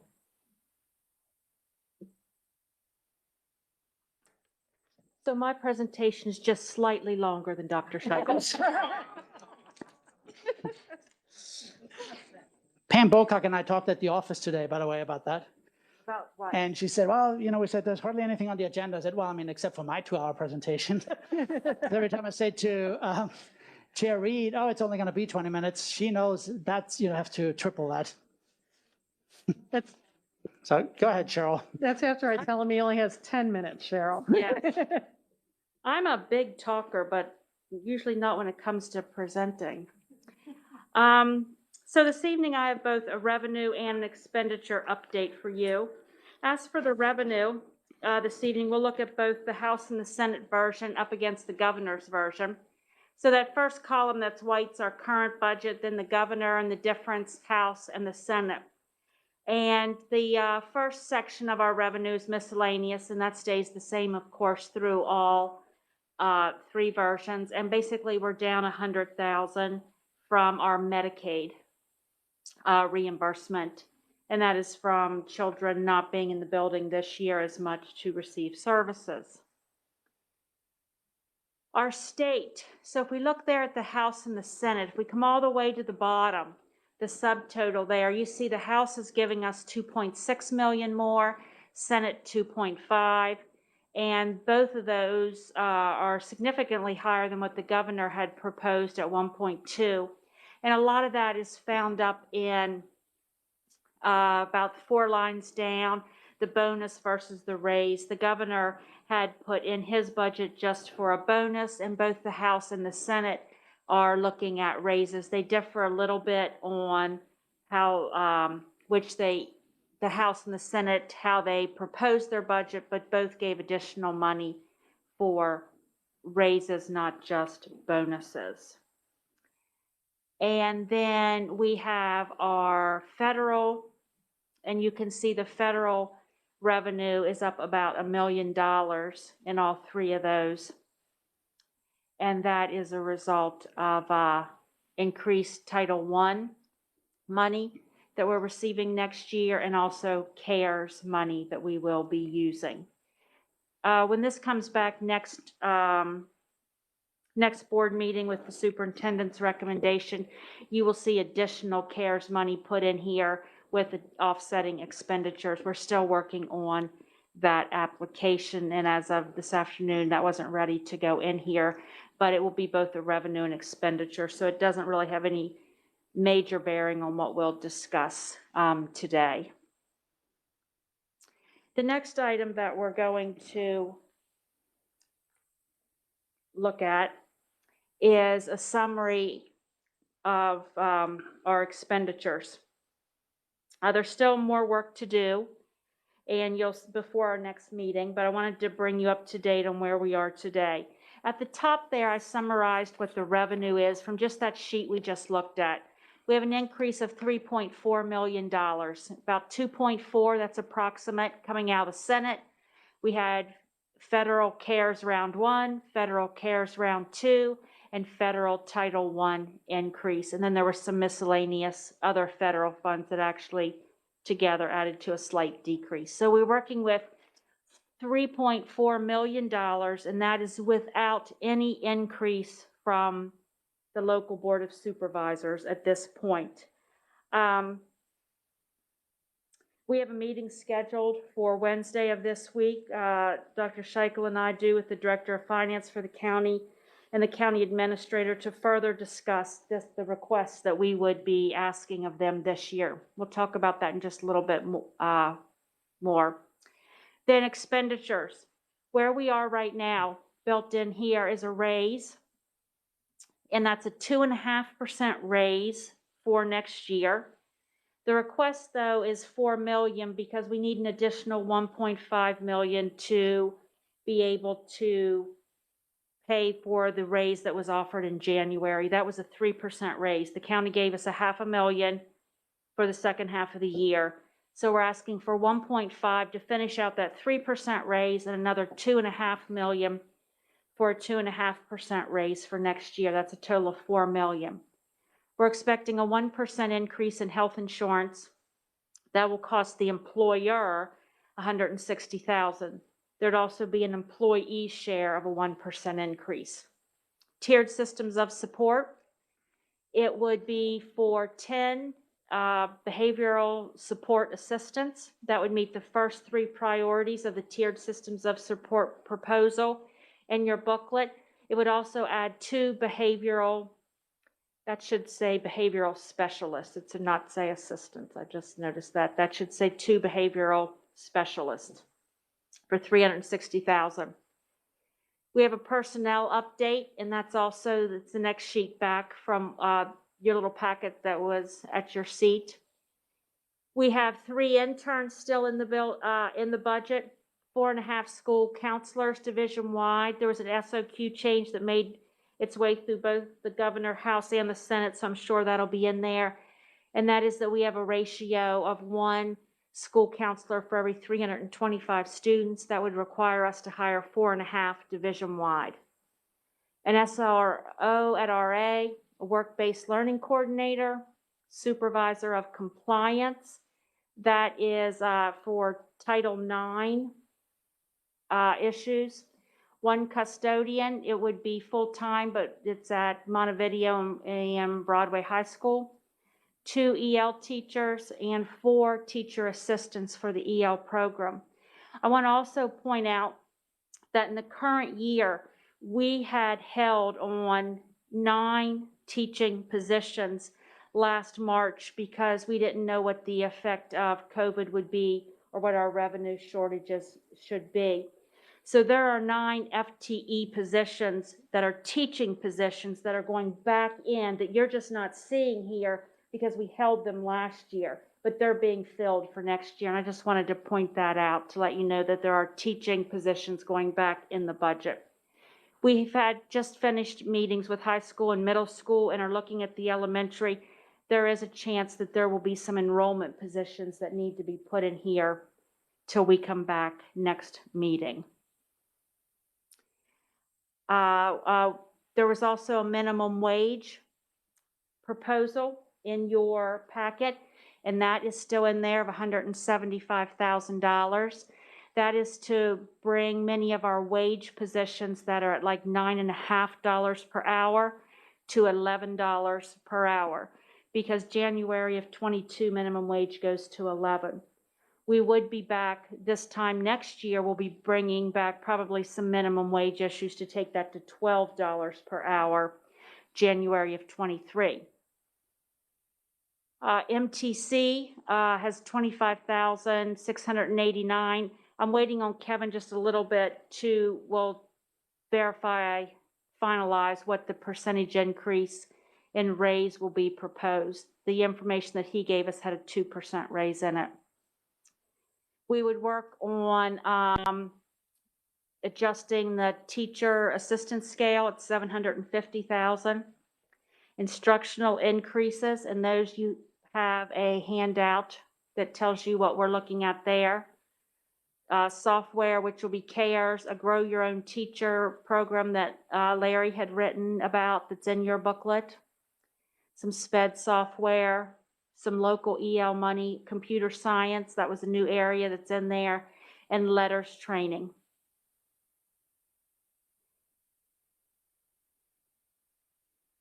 We also currently have in our budget savings in a line of a little over $1 million that we also last March. It was revenue that we had that we did not attach to any expenditure in the current year because we didn't know if revenue shortages, what our needs would be again. So by me putting that negative in there, that's releasing that back out to being used. So when we look at that revenue and expenditure, we are short revenue $2,569,889 at this point. Another way to say that, to balance this, exactly as you see it presented this evening, we would need $2,569,889 from the local government to balance that. For the next meeting, we of course will have the General Assembly's state revenue finalized.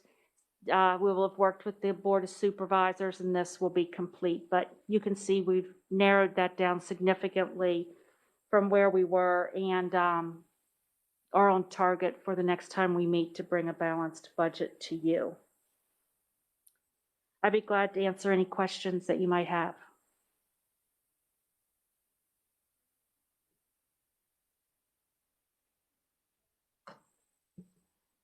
Cheryl, do we know anything about the federal government and what's coming from them?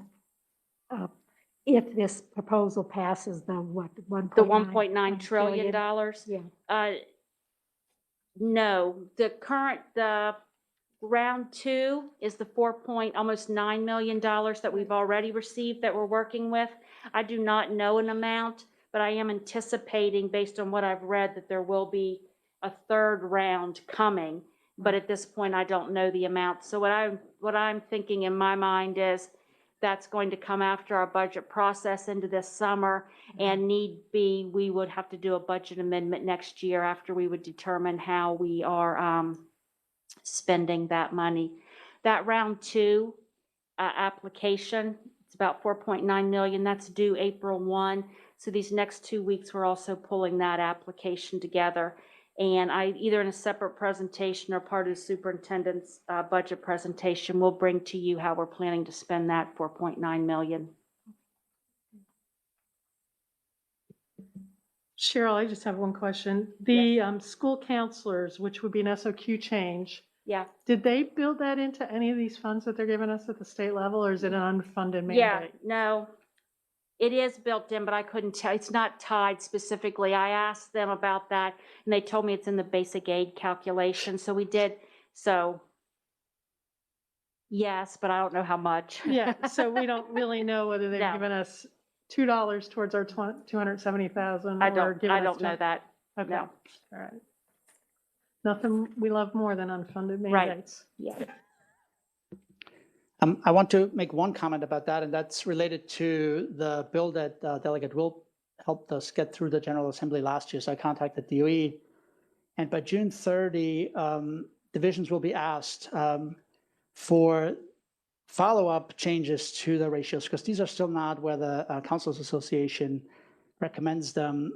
They will collect data on how we envision to fill those. And so we may have some additional flexibility in the future with licensed mental health providers that work in the division, but that's not been determined yet. But so this is not a complete final ratio yet, the way it was originally recommended, but that legislation is still being followed up on. And so hopefully for next year, then we'll have some flexibility, not in this first round. Thank you, Dr. Scheichel. Any other questions? Thank you, Ms. Mass. You're welcome. Appreciate it.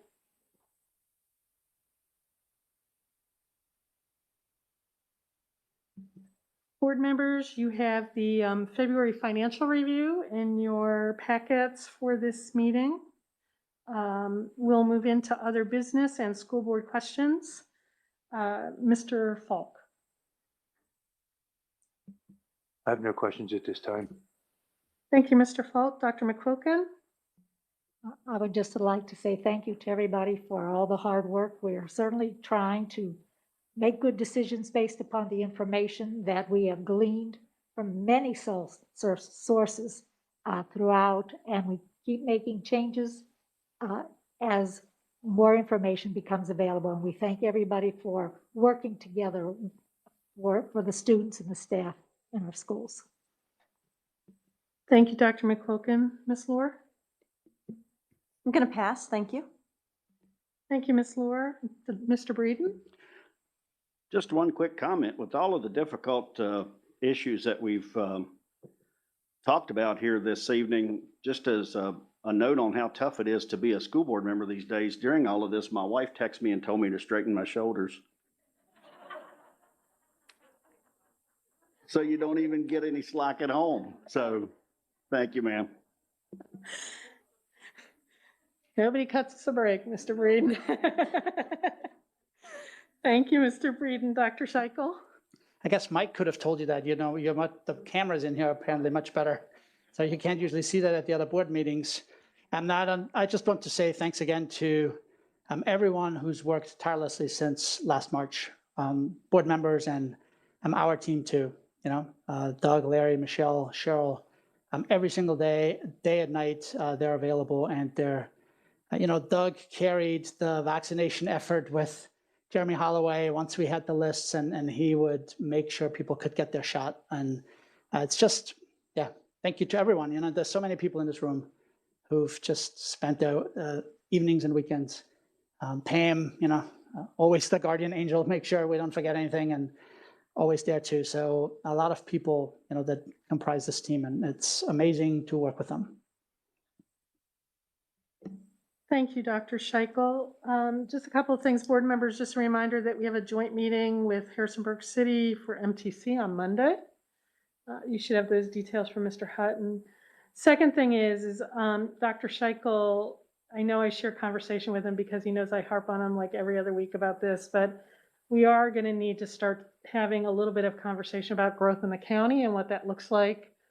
There's been some different developments and changes made in density, and I think that we're going to have to, there's some things that we've put on the back burner to continue to work through as a board that we're going to have to start think about again. So I had mentioned to Dr. Scheichel maybe start a preliminary conversation with the county about maybe some joint conversations about that because of where the growth is and where it is in the UDA and where we have capacity. And so we're going to have to start to talk a little bit more about that. To echo Dr. Scheichel, many thanks to all of you for everything that you do. It's been almost a year now, honestly. And I can remember being in Dr. Scheichel's office in the morning and him saying, oh, we aren't going to close schools and we've got a plan. And I had no sooner got home than he texted me and said, I just heard from the governor's office and we're going to close schools. So, which was how fast we had to do things. And who would have thought that a year later we'd still be kind of working all of this. So we greatly appreciate all the hard work that everybody's put, from our employees who are on the ground in our schools, our bus drivers, our nurses, our executive teams, our teachers, our coaches, our volunteers, our community members. This has really been a joint effort and we appreciate it. So, and we do thank you very, very much. Finally, I hope all of you have a safe trip at home. It's a little bit later tonight, but because Ms. Mast had that long budget presentation, I don't know what we're going to do about that. So they just get longer and longer every year. What can I say? I know.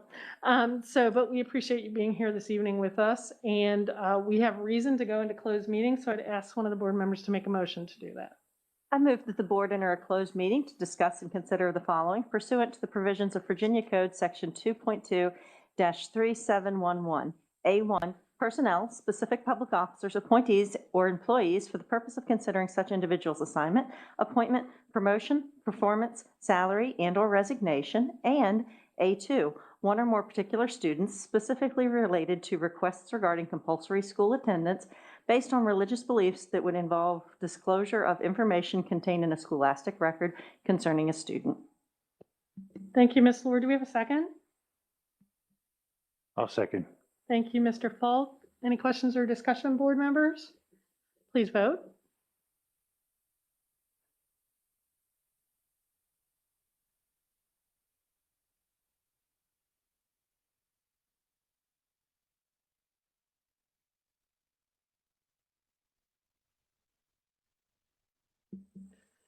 Motion carries. We're now in closed session. Thank you all for being with us this evening.